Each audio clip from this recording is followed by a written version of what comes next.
Nag-resign na sina Ateneo Blue Eagles coach Tab Baldwin at ang team manager ng koponan isang linggo matapos ang pagkasawi ng kanilang basketball players na sina Rene Paterbonia at Divine Adili. Inanunsyo yan ng Ateneo de Manila University na nagsorry rin kaugnay ng kanilang pananahimik. Nakatutok si Mark Salazar. Sa unang pagharap sa media ng pamunuan ng Ateneo de Manila University, inanunsyo nito ang pagbibitiw ni Coach Tab Baldwin at Team Manager Epo Kimpo sa universidad at kanilang sports program. The university has accepted the resignation of head coach Thomas Anthony Tab Baldwin, effective immediately. We thank him for the years of service to the Blue Eagles. But as we enter a period of deep institutional review, a change in leadership is necessary to ensure the full integrity of our sports programs and safety protocols governing them. Hanggang sa open forum, inusisa kung batid ba ni University President Father Bobby Yap ang tungkol sa team building activity ni Baldwin sa Aurora, kung saan pumanaw ang kanilang players na si Rene Paterbonia at Divine Adili. Sa pagkaalam ko, itong mga team building na lumalabas sila, nangyayari na to sa panahon kahit ni Norman Black, kahit pa coach Norman Black noon. So, yung taon na yun. Kay Coach Tab, alam ko na 4, pang-5 bisita na to nila mismo sa lugar na yon sa Aurora. Pang-5 bisita na to nila. So, tradisyon to na hinto lang nung pandemic. Pero ang iba pang tanong tungkol sa team building sa dagat at kung paano ito nauwi sa trahedya, hindi pa aniya handang sagutin ng Ateneo. Magkakaroon ng independent. We don't want to compromise the findings of that. Even we, the whole university, will be answerable to that fact-finding group. So we don't want to preempt any of... Please limit it to the statement. Thank you. Bago ang mga pagtatanong ay emosyonal na si Father Yap nang basahin ang kanilang prepared statement sa pagbubukas ng press con. No word in any language is capable of describing this loss. When a young man dies, we mourn both the loss of life and the shattering of dreams. We mourn the potential that won't come true, the empty chairs at family dinner tables, and the futures that were supposed to unfold on our playing courts and far beyond them. To the families of Rene and Divine, we see you. We hear you. I am here to say simply and directly, we are truly, deeply sorry. Humingi rin siya ng paumanhin sa publiko sa kanilang pananahimik at kung bakit hindi rin pinaharap agad sa publiko ang mga involved sa June 8 team building activity sa Aurora. The persons who can shed light on the events of June 8 are also now subject of investigations by the authorities. We recognize that they have their constitutional rights as well, and we intend on respecting those rights. And therefore, we cannot speak on their behalf nor force them to speak at this time. Also, like everyone else, the law affords Ateneo certain rights. If Ateneo exercises those rights, it is not to delay or mislead, but simply because that is how it is under our legal system. Itinanggi rin ng Ateneo na hindi nila inalalayan ang pamilya ng mga namatay. From day one, the university reached out to provide full support to the families. We offered to shoulder all travel costs of Rene's family from Agusan to Manila so that they could be with him. We have also offered to cover all funeral expenses for Divine, including flying his family from Nigeria to the Philippines and back, as well as transportation and expatriation of the body back to his home country. Ang Board of Trustees aniya ng Ateneo ay bumuo ng fact-finding body para magsagawa ng independent investigation sa nangyaring trahedya. So far, all available information and accounts on what happened on June 8 show that it was a tragic accident. Mark Salazar, Nakatutok, 24 Oras. Sa Caloocan inaresto ang inang nagbubugaw umano ng 6 na anak online. Ang pinakabata sa mga anak na nasagip, 2 taong gulang pa lang. Nakatuto si John Consulta. Exclusive! Pagkakuha ng timbre, pinasok na ng NBI Human Trafficking Division ang isang bahay sa Caloocan City sa bisa ng isang cyber warrant. Unang tinarget na i-rescue ang ilang mga batang nasa loob. Nang makaharap ang pakay na ina, todo tanggi siya sa inaakusa sa kanya. Dahil nga nagbebenta kayo ng mga video na may ginagamit ng mga bata sa wala pong kalaswaan, ganyan, ma'am. Wala pong ganyan. Sigurado, ma'am? Wala pong ganyan, ma'am. Papakita ko, ma'am. Saan po? Ano po din po namin. Ma'am, nasaan yung Asa yung cellphone mo? Cellphone niyo, ma'am. Nang mabuksan ang cellphone ng suspect at makita ang madalaswang video ng kanyang mga anak, tuluyan na siyang inaresto.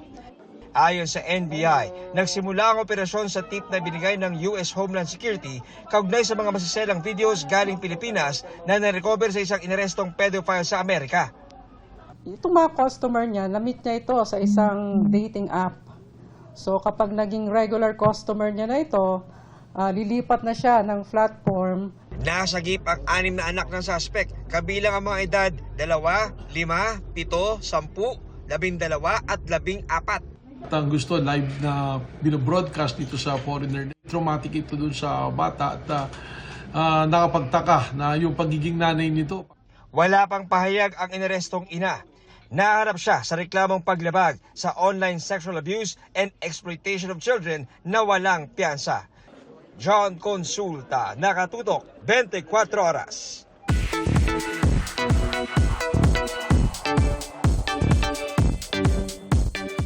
Good evening mga kapuso! Beyond grateful sina AZ Martinez at Michael Sager sa tuloy-tuloy na suporta ng fans at may nag-organize pa nga ng fan meet for them. Makichika kay Athena Imperial. Reunion para kina AZ Martinez at Michael Sager ang kanilang fan meet. Sabi nila they owe the meetup to their fans dahil matagal na raw silang hindi nagkikita. Hi, finally, may gumawa ng paraan. Kasi ito, ayaw na ako makita. Charing, joke lang. Sobrang grateful ako for the whole meet and greet. Sobrang nakita ko yung efforts nila just like to save up for this whole meet and greet, to have everyone come over. We are both respectively busy and natutuwa ako that, that's a good problem, right? And she's very busy with her own things. And ayun, I haven't seen her in a while to catch up. I'm so thankful that they put so much effort to this. One of the moments na memorable na nagkasama ang PBB Celebrity Collab Edition batchmates ay para sa self-produced short film ni Michael last year. It was just really a passion project and I was thinking of someone I wanted to be partnered up with. And I had really the first one that came to my mind was AZ. A story about 2 people na muntika na siguro ma-attract sa isa't isa. Oo nga. I mean... Well, alam niyo, yung character kasi nung girl doon sa Opposites Almost Attract, kasi siya, medyo hard to get, medyo suplada, oo. And sabi ko, I wanna see AZ in that sense na, we're really close na kasi. Sabi ni Michael, hopeful siyang masundan pa raw ang films na gagawin niya. Iba pala na ma-realize mo or ma-experience mo yung na-experience ng prod.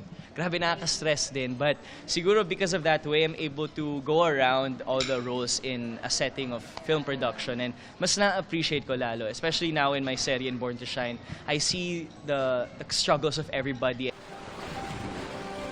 Meanwhile, pabalik-balik pa rin si AZ sa Surigao del Norte para sa shoot ng romantic comedy series na Love Siargao na pinagbibidahan ni Alden Richards at Nadine Lustre. Tuwing shoot breaks, na-enjoy niyang lumibot sa isla. My brother is there kasi, my stepbrother is there, so I would go with him. And ayun, I just go to the places that I always go to. There was a time na I just went out alone. Athena Imperial updated sa Showbiz Happening! Mga kapuso, karumal-dumal ang sinapit ng isang guro sa Bacolod na hindi umano nagpahiram ng pera sa isang estudyante. Ang biktima, binugbog at sapilitang pang pinainom ng muriatic acid. Nakatutok si Eileen Pedreso ng GMA Regional TV. Sa videong ito, makikita ang mga patak ng dugo sa loob ng isang bahay sa Barangay Alhis, Bacolod City, Biyernes ng gabi, June 12. At sa isang kwarto, tumambad ang duguan at wala ng buhay na lalaki na may mga paso rin sa mukha. Ang biktima, 38 anyos na high school teacher sa Bacolod City. Ayon sa Chief Tanod na isa sa mga unang rumisponde, nabutan pa nila ang suspect sa loob ng bahay. Pagsulod, nakita iya ang isa katawo nga nagaguyod sa isa man katawo, nagahublas pa, nasunugid sa kag tido nag-ako man sa nga kinastigo ya anay antis ya ginpainom muriatic acid. Nagtangka o manong tumakas ang suspect. Sulod sa CR, kikilagsaka sa sir sa babaw kisame, nagrinungkado lang atop. That time, why rigid sa siguro gawaan. Pagkadugay-dugay, may nawasak naman nga nawasak ang kisame kay ti metal paring. 3 times na nagsaka sa atop para tadi malagi. Pero na-order siya ng mga pulis. Sa investigasyon, lumabas na bago ang krimen. Pumunta sa lugar ang suspect na isang college student. Nag-inuman pa sila ng biktima. Hindi siya nagakinanglan siya sang kwarta, no? Mahulam siya sa biktima. So isa na sa ginalantaw naton nga ang gulo nga nag-request ini siya sang kwarta sang habang inom sila. Na siya minor, sir, adult na siya. Although bisan ang balonta nga estudyante siya, adult na gid siya, so he could decide on his own. May panghuna-huna man siya nga iya. He's 24. So kabalo na gid siya sang sala kag sang tsakto.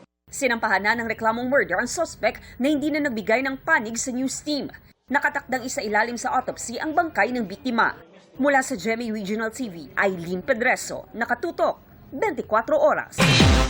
Isinuko ng kampo ni Senador Ronald Bato de la Rosa ang 20 sa mahigit 100 armas na nakarehistro sa kanyang address sa Davao City.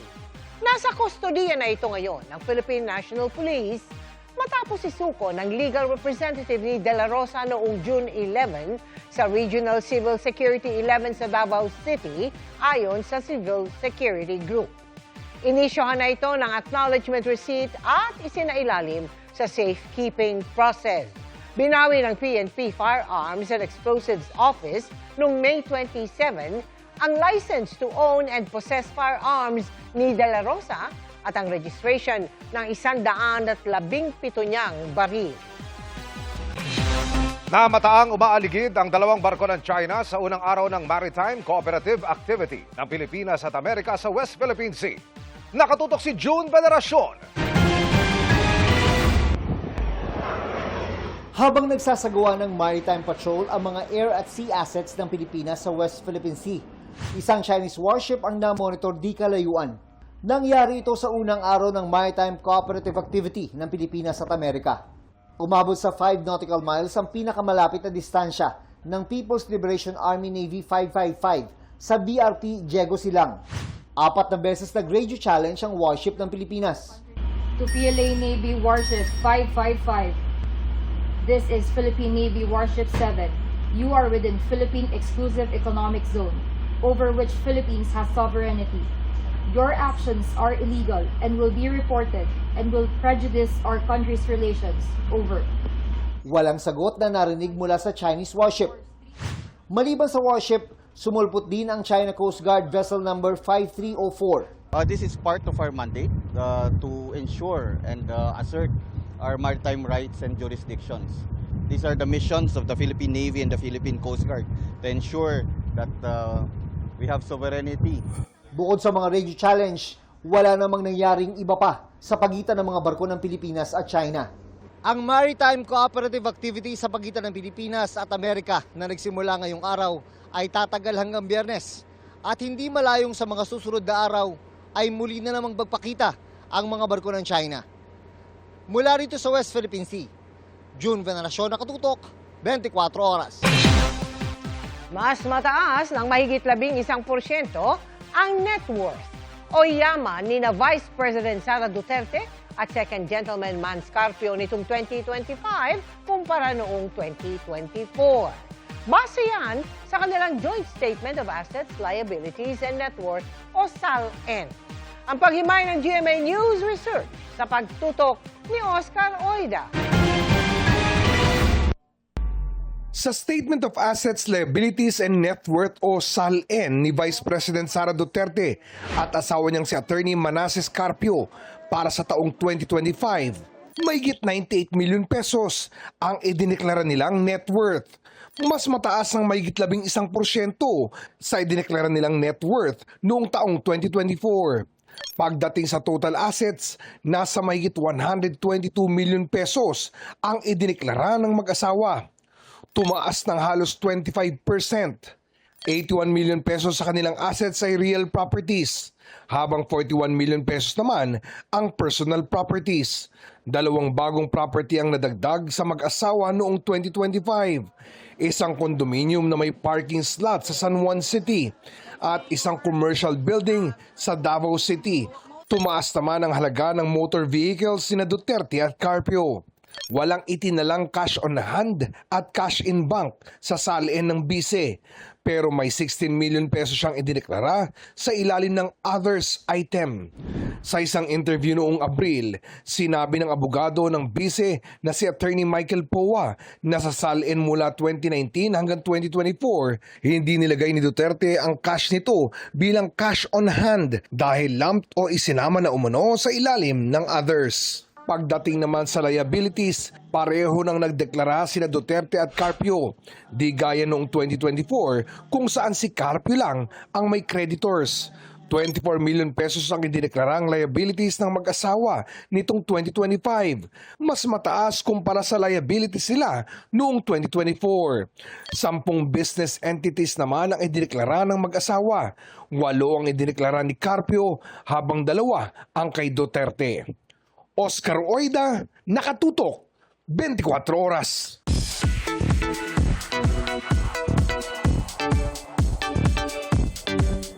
Another achievement unlocked kay Barbie Fortesa na mapabilang sa generations of leading actors ng isang magazine.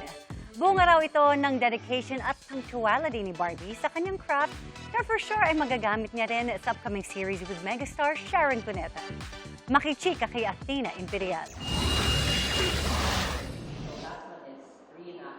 Proud si Barbie Fortesa na mapabilang sa generations of leading actors ng isang fashion and lifestyle magazine. Sabi ni Barbie, pangarap daw talaga niyang makilala bilang isang mahusay na aktres. I'm not here to be a celebrity. I am an actor. And this is proof. For someone who really wanted to make a mark in this industry, for her passion for acting. Now, parang na-acknowledge yun, yung dream ko na yun. As a professional actress, mahalaga para kay Barbie ang punctuality at pagrespeto sa oras ng mga katrabaho. Naging viral pa nga ang triggered interview kay Barbie ukol dito. Paglilinaw ni Barbie, 2013 pa raw nangyari ang insidente. Time ba nag-approach sa'yo na ako ba yun? Wala. Actually, wala. Kasi I don't think alam nung, yes. Pero again, Diyos ko po, ang tagal na po nun. And it was all forgiven na. Kasi nga, na-address na rin siya right after. Nung nalaman nila na nawala na ako sa set, in-address nila agad, tinawagan nila ako agad, they apologize. Pinaghahandaan na ni Barbie ang family drama series na Honor Thy Mother, kung saan makakasama niya ang idolong si Sharon Cuneta. Barbie shared why she is a fan of megastar. She was never your stereotype bida. Na pag may ganitong line, ide-deliver niya ng umiiyak. Minsan hindi. Minsan mas quiet. Minsan hindi nga siya iiyak eh. Pero tagos. So mas yun, yung complexity of delivering dialogues, of creating your character. Athena Imperial updated sa Showbiz Happenings!